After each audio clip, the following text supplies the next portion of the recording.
ಅನಂತಕುಮಾರ್ ಹೆಗಡೆದು ಏನು ಕಾಂಟ್ರಿಬ್ಯೂಷನ್ ಇದೆ ಹೇಳಿ? ಮೋದಿಗೆ ಪರ್ಯಾಯ ನಾಯಕತ್ವವನ್ನು ಮಾನಿಟರ್ ಮಾಡೋದಕ್ಕೆ, ಎಸ್ಪೆಷಲಿ PSI ಎಕ್ಸಾಮ್. ನಮ್ಮ ದೇಶದಲ್ಲಿ ವಿವಿಧ ರಾಜ್ಯಗಳಲ್ಲಿ regional parties, established regional parties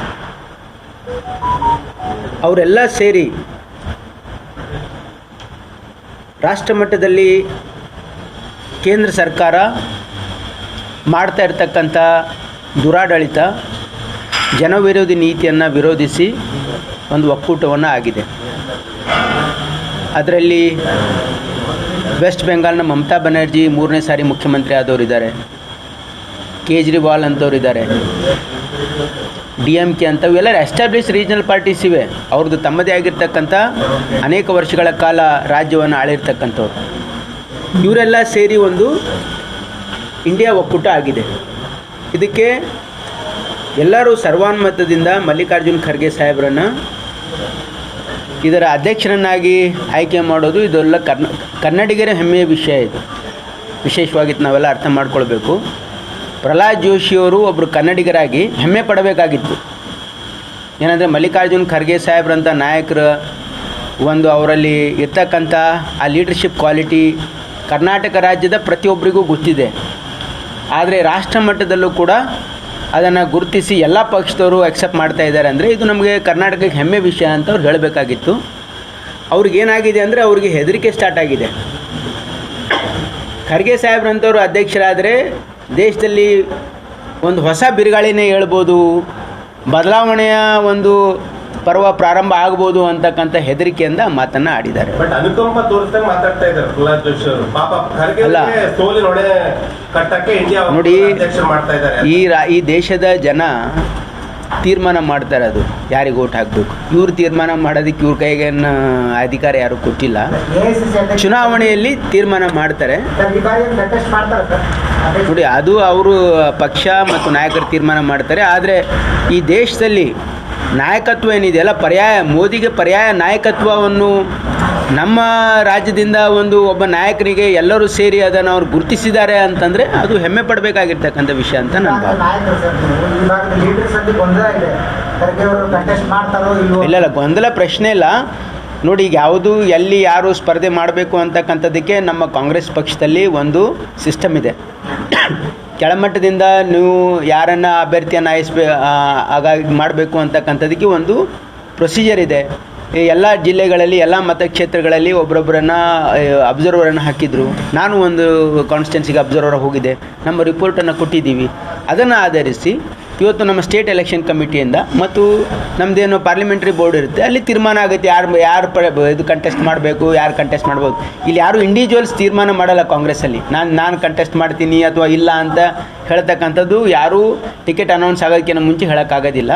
ಅವ್ರು ಏನಾದರೂ ಹೇಳಬೇಕಿದ್ರೆ ಅವರು ತಮಗೆ ಕೇಳಿರ್ತಕ್ಕಂಥ ಒಂದು ಅದಕ್ಕೆ ಪ್ಲ್ಯಾಟ್ಫಾರ್ಮಲ್ಲಿ ಹೇಳ್ಬೋದೇ ವಿನಃ ಇದು ಯಾರು ಕಂಟೆಸ್ಟ್ ಮಾಡಬೇಕು ಯಾರಿಲ್ಲ ಅಂತ ಪಕ್ಷ ನಿರ್ಣಯ ಮಾಡುತ್ತೆ. ಸರಿ, ಕಾಂಗ್ರೆಸ್ನ ಗೆಲ್ಸ್ಕೊಂಡು ಬರಲಿಲ್ಲ ಅಂದರೆ ಆಯಾ ಕ್ಷೇತ್ರ ಸಚಿವರು ಅಲ್ಲಿರ್ತಕ್ಕಂಥವ್ರು ಅದನ್ನ ಕೊಡಬೇಕು ಟಾಸ್ಕ್ ನಿಮ್ಗೆ ಕೊಟ್ಟಿದ್ದಾರೆ ನೋಡಿ. ಆ ರೀತಿ ಯಾವುದೇ ಟಾಸ್ಕ್ ನಮಗಂತೂ ಕೊಟ್ಟಿಲ್ಲ. ಅದು ಸ್ಪಷ್ಟವಾಗಿ ಎಲ್ಲರೂ ಜವಾಬ್ದಾರಿಯಿಂದ ಕೆಲಸ ಮಾಡಿ ಅನ್ನೋ ಕಾರಣಕ್ಕೆ ಹೇಳಿರ್ಬೋದು. ಆದರೆ ಇದು ಒಂದು ಪ್ರಜಾಪ್ರಭುತ್ವ ಇದೆ. ನಮ್ಮ ಇಲ್ಲಿ ಚುನಾವಣೆಗಳಲ್ಲಿ ನಾವು ನಮ್ಮ ಪ್ರಯತ್ನ ಮಾಡ್ಬೋದೇ ವಿನಃ, ನಮ್ಮ ಸಾಧನೆಗಳನ್ನ ಹೇಳ್ಬೋದೇ ವಿನಃ, ನಮ್ಮ ಸಿದ್ಧಾಂತಗಳನ್ನು ಹೇಳ್ಬೋದೇ ವಿನಃ ನಿರ್ಣಯ ಮಾಡ್ತಕ್ಕಂಥದ್ದು ಎಲ್ಲ ಮತದಾರ ದೇವರು. ಅವರು ಇಲ್ಲ, ಎಲ್ಲರೂ ಪ್ರಯತ್ನ ಮಾಡಬೇಕು ಅಂತ ಉದ್ದೇಶದಿಂದ ಹೇಳಿರ್ತಾರೆ. ಬಟ್ ಅಲ್ಲಿ ಏನಾಗಿದೆ, ನಾವು ಪ್ರಯತ್ನ ಮಾಡ್ಬೋದು, ನಮ್ಮ ಸಿದ್ಧಾಂತ ಹೇಳ್ಬೋದು, ನಮ್ಮ ಅಭಿವೃದ್ಧಿ ಹೇಳ್ಬೋದು, ನಮ್ಮ ಸರ್ಕಾರದ ಸಾಧನೆಗಳು ಹೇಳ್ಬೋದು. ಆದರೆ ನಿರ್ಣಯ ಮಾಡ್ತಕ್ಕಂಥವ್ರು ಏನಿದಾರಲ್ಲ ಜನತಾ ಜನಾರ್ದನ್, ಅವ್ರ ನಿರ್ಣಯಕ್ಕೆ ನಾವೆಲ್ಲರೂ ತಲೆಬಾಗಬೇಕಾಗ್ತದೆ. ಅದು ನಮ್ಮ ಪ್ರಯತ್ನ.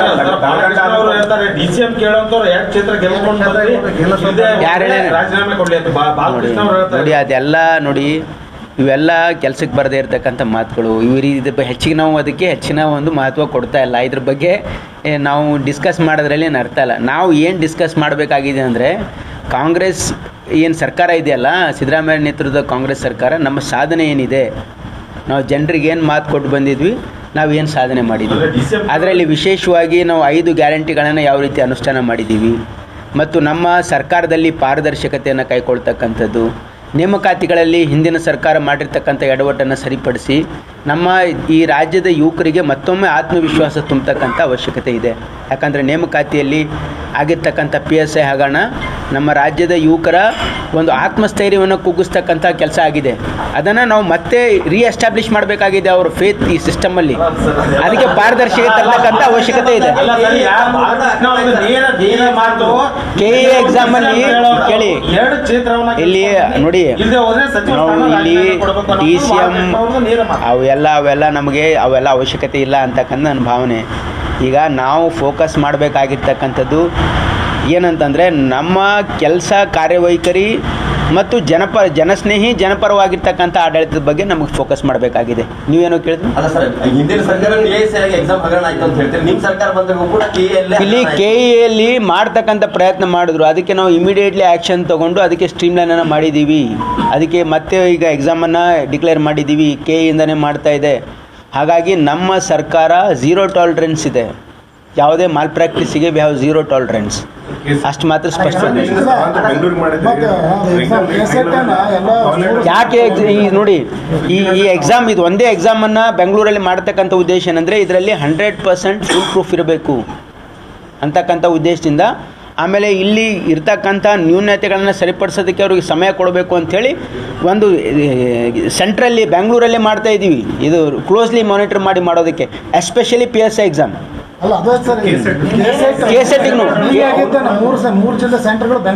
ಇಲ್ಲ, ಈ ಅಂದರೆ ಇದು ಆ್ಯಸ್ ಎ ಪ್ರಿಲಿಮಿನರಿ ಈ ಸರಿ. ಮುಂದೆ ಅದನ್ನು ನಾವು ಹೇಳಿದ್ದೀವಿ, ಮುಂದೆನೂ ಕೂಡ ಆ್ಯಸ್ ಇಟ್ ಈಸ್ ಎಲ್ಲ ಕಡೆ ನಮಗೆ ಬೇಕಾಗಿರ್ತಕ್ಕಂಥ ಅಡಿಷ್ನಲ್ ಸೆಕ್ಯೂರಿಟಿ ಫೀಚರ್ಸನ್ನು ಎಸ್ಟಾಬ್ಲಿಷ್ ಮಾಡಿ ಎಕ್ಸಾಮ್ಸನ್ನು ಫುಲ್ ಪ್ರೂಫ್ ಆಗಿ ಮಾಡೋದಕ್ಕೆ ಇಲ್ಲೇನಾದರೂ ಅಡಿಷ್ನಲ್ ಸೆಕ್ಯೂರಿಟಿ ಮತ್ತು ಅಡಿಷ್ನಲ್ ಏನಾದರೂ ಮಾಡಬೇಕು ಅನ್ನೋದಕ್ಕೆ ಆ ರೀತಿ ಮಾಡಿದ್ದಾರೆ. ಮುಂದೆ ಯಥಾವತ್ತಾಗಿ ಎಲ್ಲ ಜಿಲ್ಲೆಗಳಲ್ಲಿ ಪರೀಕ್ಷೆ. ಅನಂತ್ ಕುಮಾರ್ ಹೆಗಡೆ ಅವರು ಹೇಳ್ತಾರೆ 20% ಜನರನ್ನ ವರ್ಷಕ್ಕಾಗಿ ಕಾಂಗ್ರೆಸ್ನವರು ಅವರು ಪರವಾಗಿ ಜೊಲ್ ಸುರಿಸ್ತಾ ಇದ್ದಾರೆ, 80% ಜನರ ಬಗ್ಗೆ ಕಾಳಜಿ ಇಲ್ಲ ಅವರಿಗೆ.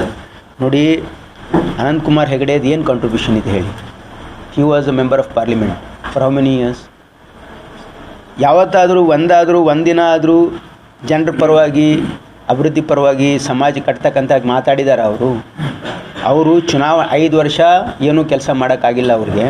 ಜನರ ಮಧ್ಯನೂ ಹೋಗಿ ಏನೂ ಕೆಲಸ ಮಾಡಿಲ್ಲ. ಹಾಗಾಗಿ ಈಗ ಚುನಾವಣೆ ಬಂದಿದೆ ಅಂಥೇಳಿ ಓಟಿನಗೋಸ್ಕರ ಅವರು ಇದೆಲ್ಲ ಈ ತಂತ್ರ ಮಾಡ್ತಾ ಇದ್ದಾರೆ. ಅದು ನಡೆಯಲ್ಲ ಅಂತ ಅನಿಸುತ್ತೆ ನನ್ನ ಭಾವನೆ. ಸಿಂಗ್ಯುಲರ್ ಆಗಿ ಮಾತಾಡಿದ ಅವರ ಸಂಸ್ಕೃತಿ ತೋರಿಸುತ್ತೆ. ನೋಡಿ, ನಾವು ರಾಜಕೀಯ ವಿರೋಧಿಗಳನ್ನು ನಾವು ವೈರಿಯಾಗಿ ಕಾಣೋದಿಲ್ಲ. ಅವ್ರ ಸಿದ್ಧಾಂತ ಬೇರೆ, ನಮ್ಮ ಸಿದ್ಧಾಂತ ಬೇರೆ ವಿನಃ ಅವರು ನಮ್ಮ ವೈರಿಗಳಲ್ಲ. ಯಾರಿಗೂ ಗೌರವ ಕೊಡ್ತಕ್ಕಂಥದ್ದು ನಮ್ಮ ಸಂಸ್ಕೃತಿ. ಅದು ಎದುರಿನವರಿಗೆ ನಾವು ಅವರಿಗೆ ಹೀನವಾಗಿ ಮಾತಾಡಿದ್ರೆ ನಾವು ದೊಡ್ಡವರಾಗಲ್ಲ, ಅವ್ರು ಸಣ್ಣವರಾಗಲ್ಲ. ನೋಡಿ, ಅವರು ಅದು ಮಾತಾಡಿರ್ತಕ್ಕಂಥದ್ದು ಅವರ ಸಂಸ್ಕೃತಿಯನ್ನು ತೋರಿಸ್ತದೆ. ಹಾಗಾಗಿ ಅದು ಅವರ ಸಂಸ್ಕೃತಿ ಒಳ್ಳೆಯದಿತ್ತೆ ಇದೆ ಇಲ್ಲ ಅಂತ ಜನ ತೀರ್ಮಾನ ಮಾಡ್ತಾರೆ.